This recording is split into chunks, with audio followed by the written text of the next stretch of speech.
Okay, it's Ant here with Planet Mosh, and I'm with the Virgin Marys. Would you like to introduce yourself so everyone knows who you are? Yeah, I'm Danny. I play the drums. And I'm Ali, and I sing and play guitar. And piano as well. Well, yeah, piano. Not today though. Not today. Right, okay. Let's roll back to 2024, The House Beyond the Fires. It was incredibly well received. It was relentless and sounded absolutely fantastic. How do you look back on it now? It's funny actually. We were literally just saying this on the way down. That album was the kind of the thing that's really sort of massively kicked it all off for us. We'd just done some touring before that, and I mean that album it maybe nearly didn't even get made at one stage. But yeah, since it came out, it's just been incredible the way it's been received, and I don't know, everybody picking up on it, getting songs played on Planet Rock. We never thought that would ever happen on any of our stuff, so excellent. Really cool. Excellent. Now I originally saw you with Slash back in, when was it, 2008 I think, 2009, something like that. 2010, I think that was when we were kind of fairly new on the scene, and that was awesome. It's still one of the best things that ever happened to us. Played, I think, Manchester and Edinburgh and Belfast, and they were all really great shows.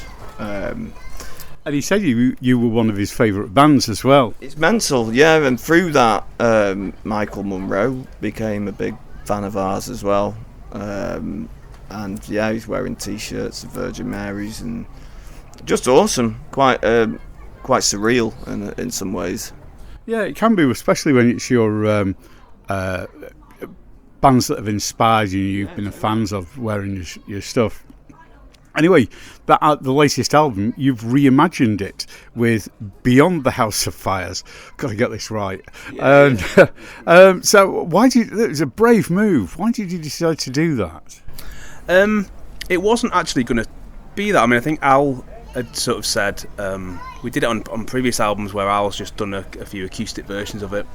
And it was at the back end of the year, just before Christmas, and when me and Al first met each other, he'd always be staying at my parents' house, and my dad had a piano, and Al used to play piano and sing, and I always used to say that I always loved his voice against the piano. It's totally different than when he used to fall on electric guitar, and we never, there's loads of songs that Al used to just mess around. I used to think that was such a great song, but obviously we never did it because we're not a band that has piano in it, and so I think we decided to buy one of these keyboards. We had a bit of money saved up, so we got this really good keyboard that sounds exactly like a piano, and then I just said to Al, just go away and see what you can do with it. And then, I don't know, about 3 months later, he was like, I think I've done every song bar 2.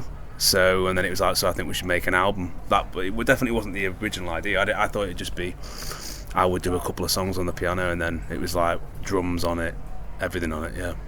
And there's a famous David Bowie quote as well, which I guess was part of the motivation behind pushing this out, about actually pushing yourself and treading water.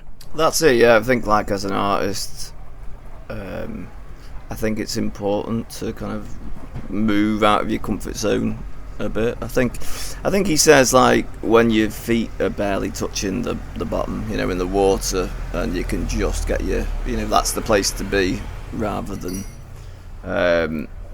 continually doing the same thing each time. It was definitely, I don't know if it was a brave move or what, but it's a lot different to the stuff that we've released, but it was received really great, and it was awesome for us to do it.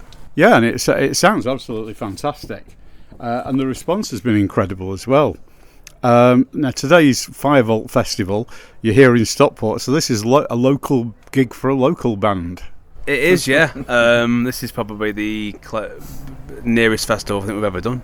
But it's great, like the setting's amazing, and we played it, I think we played the first year, but as we were coming through today, it was like, it all starts to come back to you a little bit, but yeah, it's brilliant festival. Right, and you've augmented the band with a guitar player, haven't you? haven't you? Oh right, well that was with Beyond the House of Fire's tour. We did because I put kind of a lot of guitar solos to the piano work, and to recreate it live. Yeah, we kind of brought another guitar player with us. Is that what you meant? Yeah. So how did that work out for you live? Well, yeah, I mean that went amazing. We had like about 10 shows across the UK. Definitely out of the comfort zone, me playing piano full stop, in front of an audience. But within a couple of shows, it was really great. Your muscle memory kicked in and everything. Yeah, well, I'm still creating the muscle memory, I think, really. But yeah, the guitar player, Gareth Price, we'd known for years and years. He's an awesome player, and we rehearsed for a couple of months before coming out, and yeah, it was definitely they were really cool shows. Yeah. Cool. And you've been out in Europe for a tour as well in April and May. Well, there's quite a few dates that you did as well. Well, how was that as an experience? Yeah, again, we were saying it's really all sort of come about since the House Beyond the Fires album. Since then we've been going back to Europe so much. I mean, that tour in April we sold out Germany shows, which is, 3 years ago if you said to us we would have played to 20 people, we'd have been happy with that. So it's just been amazing. The last couple of times we've been out there, it's just been absolutely incredible. Okay, one of the big songs for me on the album is White Knuckle Riding, and it seems to cover a lot of different things in the lyrics: depression, drugs, mental wards, and the M62. And they're not all mutually exclusive either, are they? No, I mean that I wrote that song during lockdown. It was, and I became really unwell, and I had this old van that I would drive over the M62, the highest point of the motorway, and this thing's really, like a complete banger of a van, and that thing used to shake. But being that unwell as well, I can still kind of remember it. It's a great, I think it's a great song. It's one of the darkest that we have, which kind of says a lot actually. But I can remember actually Ali demoed it during COVID. Obviously we weren't seeing each other, and he sent it me, and it's definitely one of the ones I remember putting my headphones on, listening to it, and just immediately knowing it was going to be like a really, really good song for us. You just kind of know when it's the good ones. Yeah, absolutely. And it's interesting how lockdown affected different people differently as well. For me, it was I loved it. It was great. Yeah, you know what? I did actually.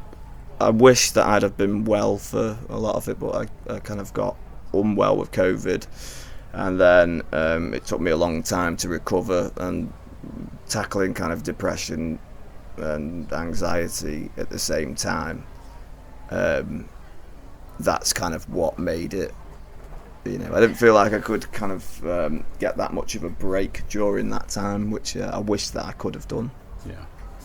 Okay, well, you're here now. Yeah. I mean, you've moved on and everything's flying away for you. So one of the other things that that comes through, especially in this reimagination of the songs, is the self-belief and passion and emotion. And everything seems to be come across a lot more deeply personal. I think that's what happens when you strip away the. I think that the drums and the guitar are so massive, which it's how we want it, but